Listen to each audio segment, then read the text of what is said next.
Look at all this stuff. Get that off. Okay, so usually I don't use notes because I trust in my creative genius that much, and besides, I'm really passionate about this work, and then I went, oh, hell no, it's 9 o'clock in the morning. So I do have notes, and I'll be referring to them periodically. First of all, I'd like to thank you all for your interest in this subject, because creative genius is not something that many people talk about. That said, I looked up on the internet stuff I might need to talk about. And there's like 500 million subjects on the web about creative genius. And over the years, I've read books and periodicals and internet blogs and talked to people and listened to, believe it or not, cassette tapes and CDs. And here's the thing, I'm not here to talk to you about facts. I'm here to tell you a story about the creation of art from ashes, why we exist in the world, what we do in the world, and the amazing results that happen because of what we do. And I'm also here to tell you about your own creative genius, which is why you have pen and paper, because you're going to discover just how wise you are and how quickly that wisdom can flow when you stop worrying about it. And we're going to practice that today.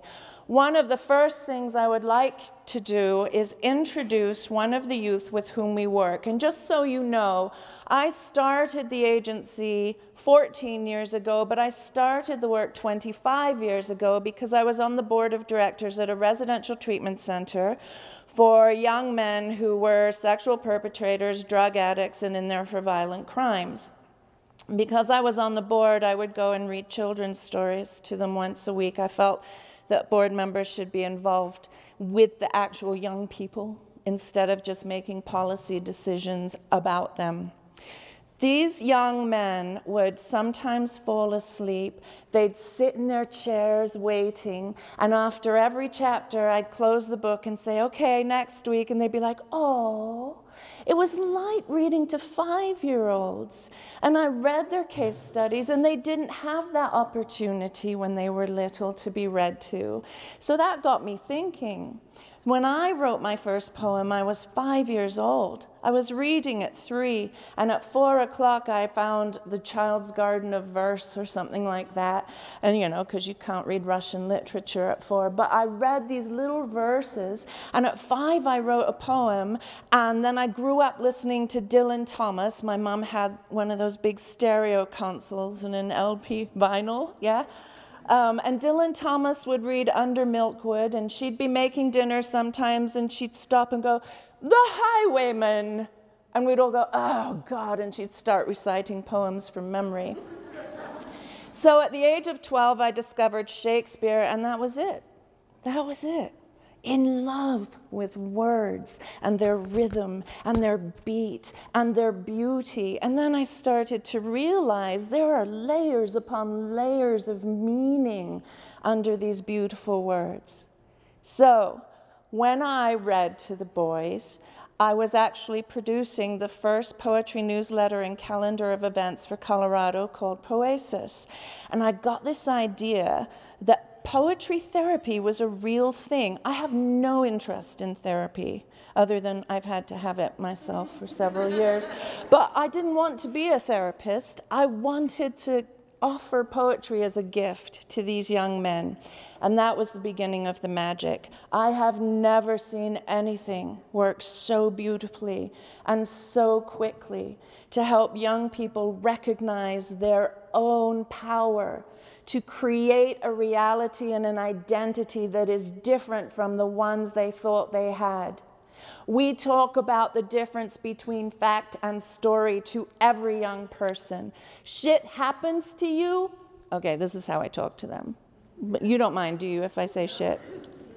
Shit happens to you, but then you make up a story about the shit that happened to you. You give it meaning about who you are.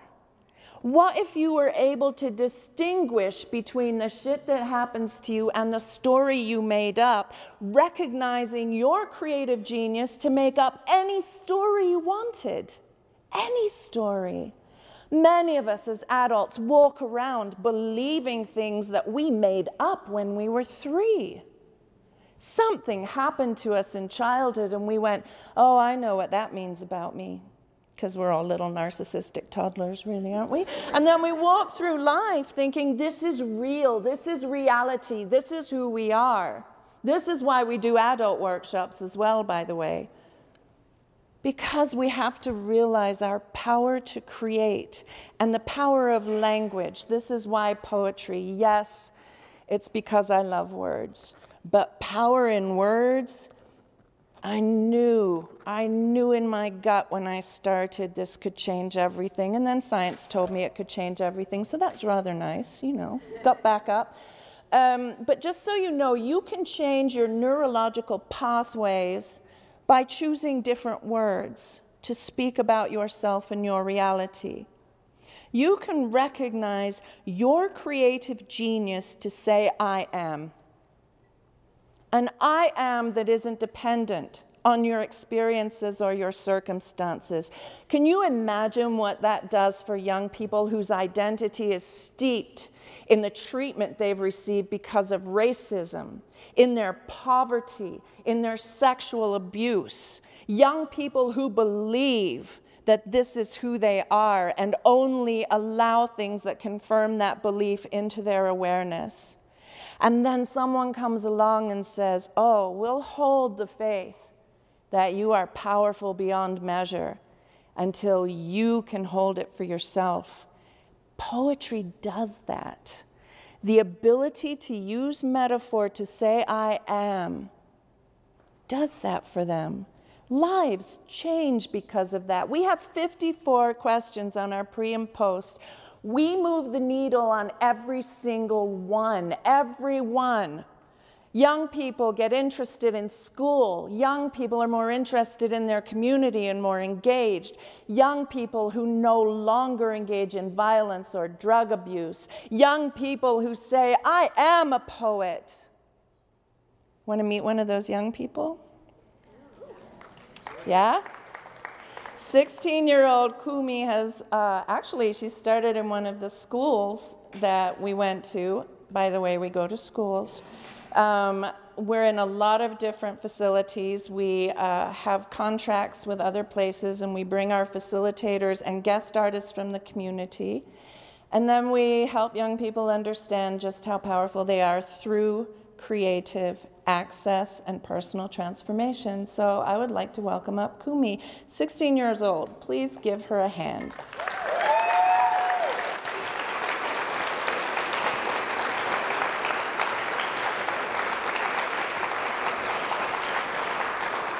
Oh, before I hand it over, I'd like to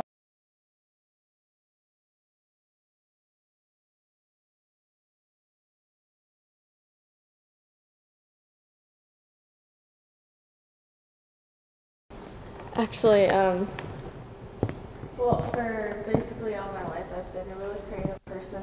Yeah, always good. had a real thing for writing and creating stories. And 2 years ago, it just disappeared from the face of the earth. It was just gone. But for my sophomore year, I joined in my creative writing class at my school. And that's when they introduced Art from Ashes to me. And it was a lifesaver. I was so depressed that I lost my creative streak.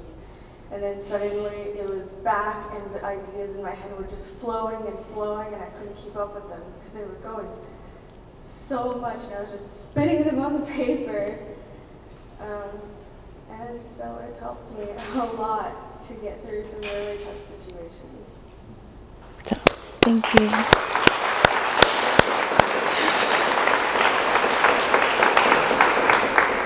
Great. Yeah, share your poem. Okay, so this this poem I titled What It Means. Emptiness, the state of containing nothing. How I felt before you came into my life and after you left. Regret, a feeling of sadness or disappointment over something that has happened or has been done. As time goes on, the list just keeps growing. Love, a deep romantic attachment, a truly wonderful feeling that I learned from you. Beauty, a combination of qualities that pleases the aesthetic senses. My favorite is that split second, when the whole sky is gray during a sunset.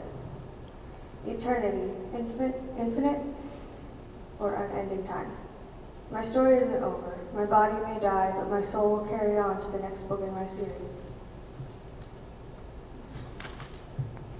Choices, an act of selecting or making a decision when faced with two or more possibilities. A beginning or an ending, a miracle or a disaster, our choices could affect everything or nothing. Happiness, the state of being happy. Something I used to take for granted, and now it feels like a gift. Addiction, the fact or condition of being addicted to a particular substance, thing, or activity. Who would have thought self-harm could be so hard to break free from? And it doesn't just hurt you, but those who care about you as well. These are words that through many experiences have gained great inspiration to my life.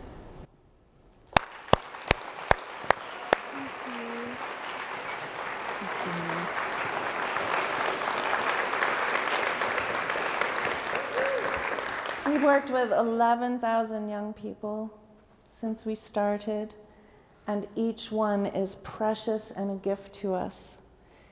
I would like to welcome up another precious gift. It's a surprise visit from Savannah. 19-year-old Savannah has been part of our drop-in workshop, which is free to youth and supported by the community. It's every Wednesday from 4:30 to 6:30, and there's no ramp. I almost said something else. There's no ramp for Savannah, so I'm just going to hand down the microphone to her. Please give it up for Savannah.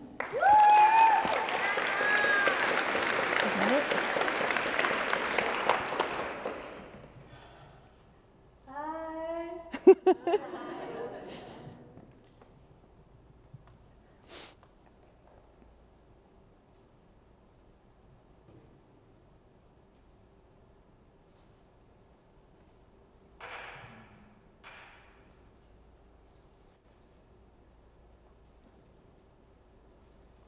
Okay, here we go.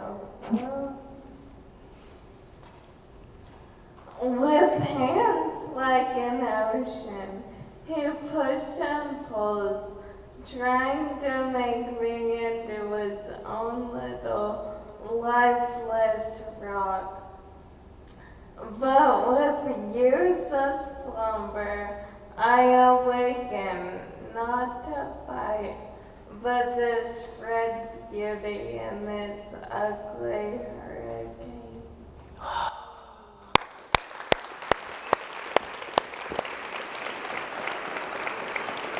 You want to say something? I want to let you know about Genius. All of our poems are written in 3 minutes. What you heard today was written in 3 minutes without editing. Nobody taught these young people how to write poetry. We don't come into a workshop and say, we're poets and you're going to learn how to write poetry, or we're artists, or we're teachers, or we're life coaches.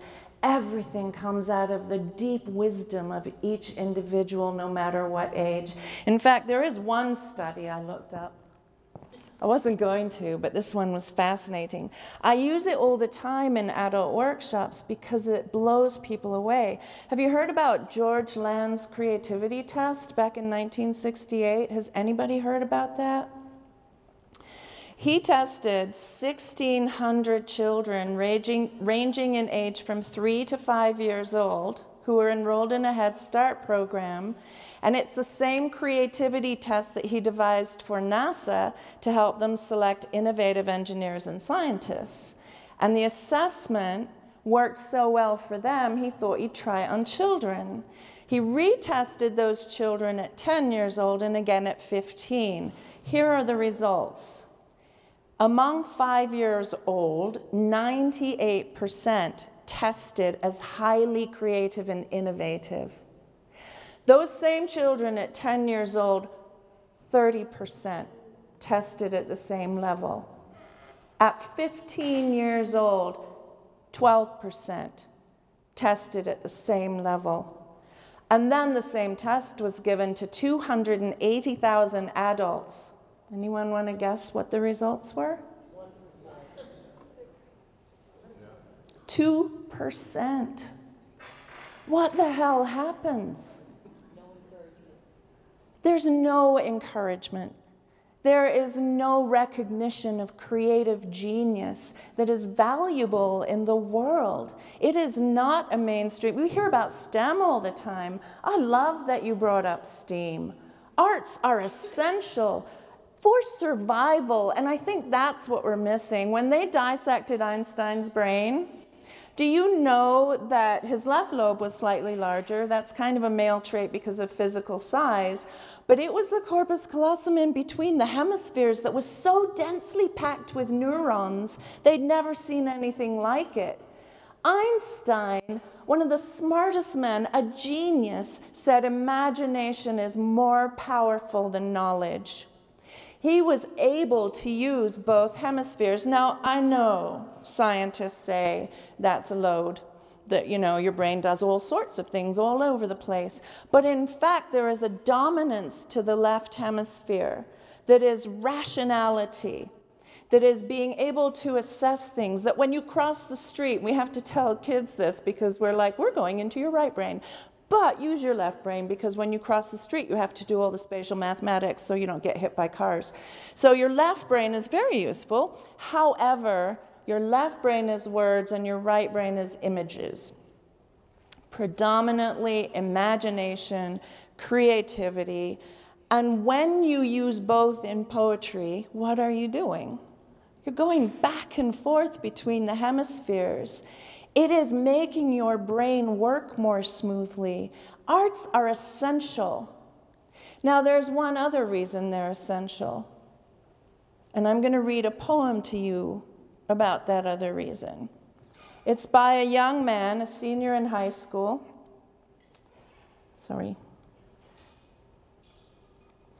Named R. Mukherjee. And he wrote about his first days at school. He always wanted to explain things, but no one cared, so he drew. Sometimes he would draw and it wasn't anything, but he wanted to carve it in stone or write it in the sky, and it would be only him and the sky and the things inside him that needed saying. It was after that he drew the picture. It was a beautiful picture. He kept it under his pillow and would let no one see it. He would look at it every night and think about it. When he started school, he brought it with him, not to show anyone, just to have along like a friend. It was funny about school. He sat in a square brown desk, like all the other square brown desks. He thought it should be red. And his room was a square brown room like all the other rooms. It was tight and close and stiff. He hated to hold the pencil and chalk, his arms stiff, his feet flat on the floor, stiff, the teacher watching and watching. The teacher came and spoke to him. She told him to wear a tie like all the other boys. He said he didn't like them. She said it didn't matter. After that, they drew. He drew all yellow. It was the way he felt about morning, and it was beautiful. The teacher came and smiled at him. "What's this?" she said. "Why don't you draw something like Ken's drawing? Isn't that beautiful?" After that, his mother bought him a tie, and he always drew airplanes and rocket ships like everyone else, and he threw the old picture away. And when he lay alone looking at the sky, it was big and blue and all of everything. But he wasn't anymore. He was square inside and brown. and his hands were stiff. He was like everyone else. The things inside that needed saying didn't need it anymore. It had stopped pushing. It was crushed, stiff, like everything else. I read Mukherjee's poem because 2 weeks after he wrote it, he killed himself. So, this is why I do the work. Creativity is essential to life, but for young people, they have to know they matter. And in a world that always denigrates young people, we wouldn't talk about any other population the way we talk about youth. Hire a teenager while they still know it all. Why don't you just grow up? Why don't you act your age? They are, and that's beautiful. That recklessness and vulnerability in an Art from Ashes workshop, in the writing of the poems in 3 minutes, that desire to be heard goes away if we don't catch it. Their ability to know how powerful they are to create a reality that is different from the one they're told they should live, that goes away. We forget we have that power, and it will kill some kids. I started doing this to save lives. This work saves lives. I sort of don't know what to say after that. I'm sorry. I've got all these notes. Creativity is actually the process of unlearning. So young people who struggle have to believe a value that is separate from their experiences and circumstances. And I want you to understand the power of language in your own life. So all of you who have a pen and paper, we're about to do a 3-minute writing prompt. Okay? Now, my definition of poetry, there are so many definitions of poetry, I'll tell you mine. It is a dialogue with the subconscious using the language of metaphor. And I mentioned before that science is now backing up all of this. Pardon me. The memory speaks through metaphor. Trauma speaks through metaphor. And what I want you to understand is that your power also speaks through metaphor. How many times do you actually listen to what you believe in your heart to be true? Because as I tell people, we think we're so wise and we make these choices like Kumi talked about, like I'm going to be smart and make the right choice here. When in fact it is our beliefs that dictate our choices and behaviors. If you know what your beliefs are through this beautiful language of metaphor, you can have a conversation with yourself. That's expression. And we do that with no judgment or censorship. And then when you listen to one another share, that's connection. It's also why we bring in guest artists from the community to motivate and inspire the young people that this is a valid and vital part of life. Transformation happens when you are able to see your power to change your language and change your thoughts and change your perceptions and change your reality through metaphor. So we want to try it, right? One more intro. When I worked with the Columbine students, I worked with the friends of Dylan and Eric. They saw their friends kill their friends. They were in trauma from that. What added to it is that they knew their friends, Dylan and Eric, wanted them to die. They just couldn't wrap their heads around that. These were people that they thought cared about them, that they cared about. So trying to define love and hate is very difficult for us. We use abstract terms like love, hate, dream, hope, desire all the time, and we all nod our heads and we think, yeah, I know what you mean. We don't know what we mean. Every single person has a different understanding, and metaphor helps us create that communication. So we're going to do love right now, okay? And I'm going to give you 30 seconds. Every 30 seconds, I'll give you a prompt, and I want you to write. The only commitment I need from you, and I want you to say, okay. Don't think. Okay? No, I mean it. Okay? Okay. Here's the thing. Every one of us has this little chatterbox that says, I don't know what to write. I'm not a writer. I'm not a poet. This is silly. I don't know what word to put here. All of that just never shuts up. Sometimes I tried to prove my point by talking to an auditorium full of people and writing the...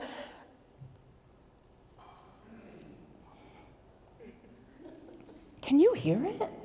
It's like, what the hell's going on? When is she going to talk? What is she trying to prove a point? Okay, already, let's go. I'll do it till it gets way more uncomfortable than that, just so you can hear that thing. It never stops judging. So shut that up by outrunning it. That's why we write so fast, okay? Don't take your pen off the paper. If you get stuck because your left brain's so loud, then just write booger or nostril. It'll really screw it up. Your brain will be like, oh, you ruined the poem. And then we'll be like, okay, and then we'll let you go, okay? Ready? Okay, this is called synesthesia, if you want to write that at the top. Try spelling that if you don't know how. Ready?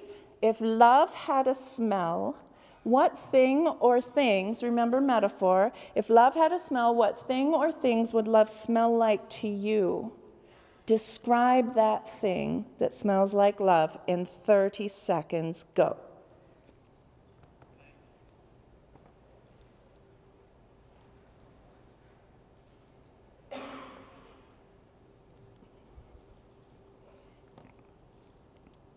Keep going, don't take your pen off.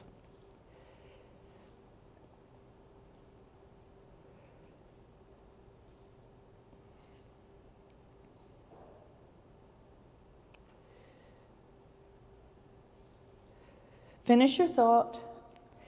If love had a taste, what thing or things would love taste like? Describe the thing that tastes like love to you. 30 seconds. Write really fast, don't think. Nonsense is good.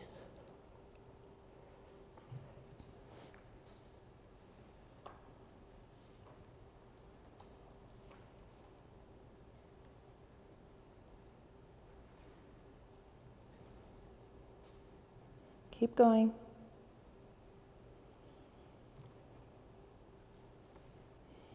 Okay, finish your thought. If love had a sound, what thing or things would love sound like to you? Describe the thing that sounds like love.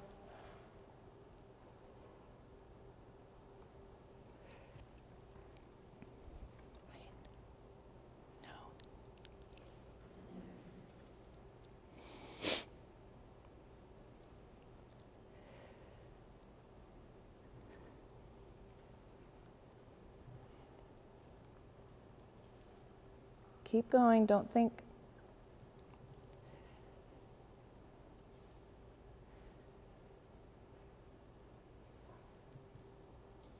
Okay, finish your thought. If you could reach out your hand and lay your skin against love, what thing or things would it feel like when you touched it? Describe the thing that feels like love to you.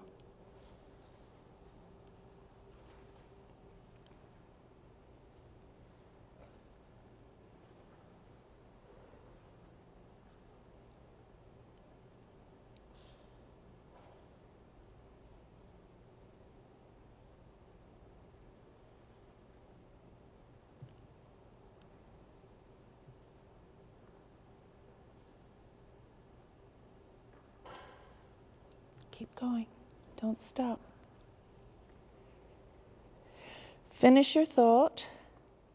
Love is the color of what thing? Describe the thing that is the color of love. 30 seconds. Write as fast as you can.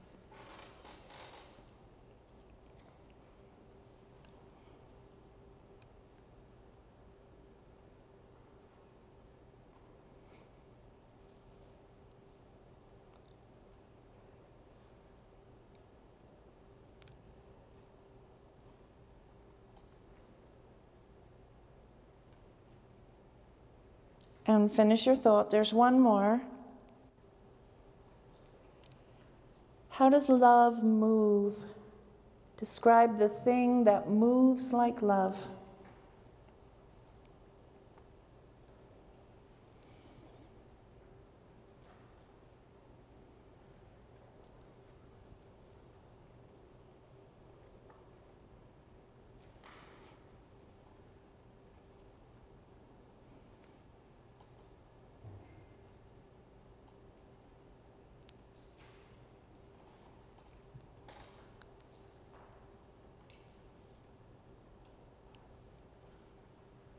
Okay, you just wrote a 3-minute poem. How many of you heard your chatterbox go, I don't know what to say. This is stupid. I don't know how to spell that word. I'm done. That's the big one. I'm done. There's great stuff that comes after I'm done. You should really keep going.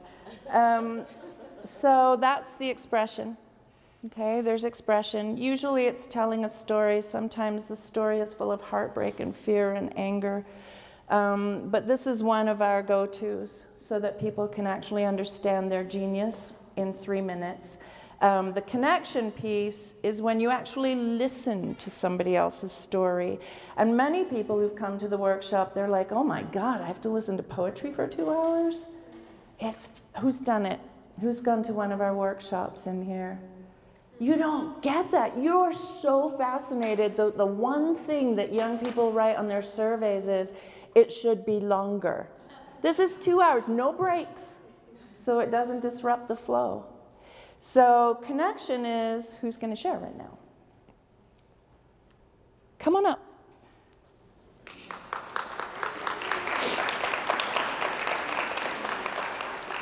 Right the way up. Okay. So here's how we do it.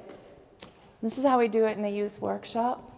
You say your name, and then we applaud wildly because public speaking is a fear worse than you are conquering death, right? Okay, so she's going to say her name, and then we're going to applaud wildly. I almost said wisely. Okay, and then there's a special way to read this. Okay, so this has come from your beliefs about love. So this is really how you love and how you receive love. So it's your identity, part of your identity. So instead of saying love smells like or love tastes like, say I am and jump right to the metaphor. Don't say I smell like or I taste like, because that can get creepy, okay? I didn't write that part, did I? Good, okay. Hold it up to your mouth and say your name. My name is Lily. Yeah, Lily! Woo! Yeah!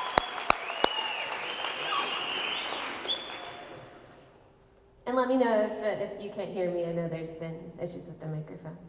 I am a warm summer's day, the freshness of what is ever new and clean, the beginning again of remembering love. I am melting and almost oozing warmth of cinnamon and spices that never harden. I am a whisper, almost silent, but spoken just to you, a smile just as quiet, stretching across your face. I am a baby's skin, soft and new, unwizened and weathered by the loves gained and lost. I am a sunrise, a new day beginning, the bold hues demanding complete attention until they are overshadowed by the sun. I am anything swept up in the wind, slowly and then quickly, as if without reason. Woo! Yeah! That's quite amazing. Thank you. What's your poet name? Story gatherer. Story gatherer.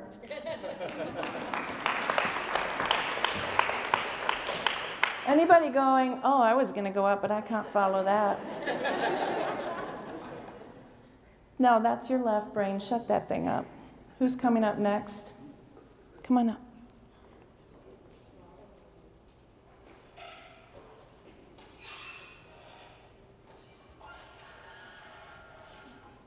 I want you to know that our youth poets, some of them have never written a poem in their lives. Most have never performed in front of people. There are other youth arts organizations that do that sort of thing, and they're wonderful, but we're not about performance. We're about vulnerability as a spiritual practice, using the language of metaphor. So I appreciate you so much for coming up. Say your name. I am Rachel. Yeah, Rachel! Woo!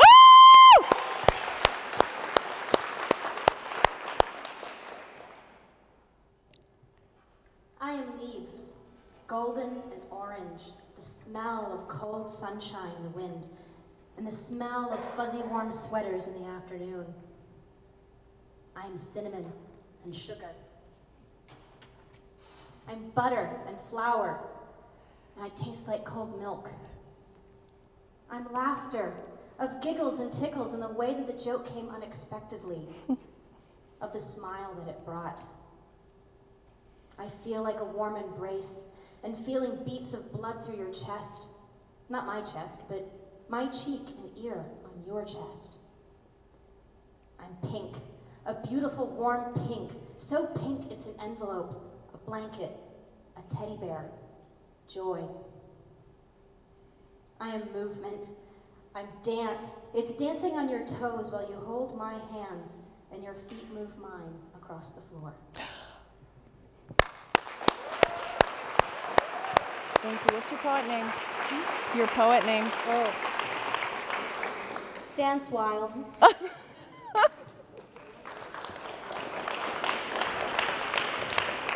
So I have time for one more. Who's keeping time? Sure, one more. One more? Okay, but I have a request. Can it be somebody who's never done this before? Come on up.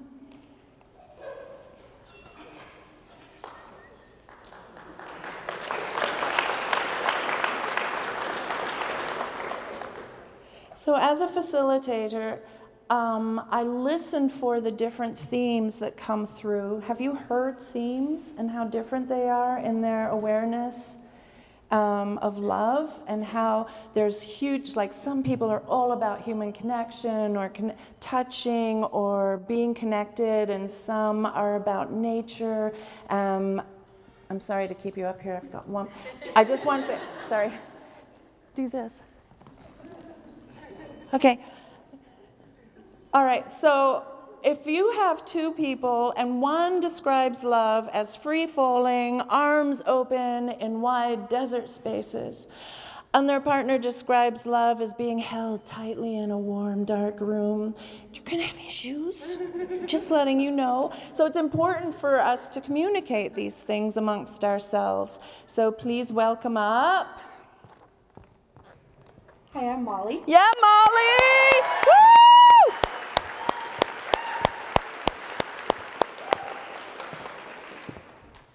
When I think of love, I think of my daughter who is moving away. So, I am freshly washed hair, like makeup sometimes caked on too thick, like cat hair stuck to your shirt. I am corn dog kisses, like sunshine, like years of connection. I'm like a laugh, like music to dance to wild like your tearful cry asking for mom's help. I am like cold feet cuddling at night, like a hug that replenishes and fixes all that is wrong in the world. I am the ever-changing color of your hair, sometimes blue, sometimes pink, always warm and beautiful. I am random bursts of energy, like attention deficit disorder that cannot be contained and never should be. Yeah! Woo!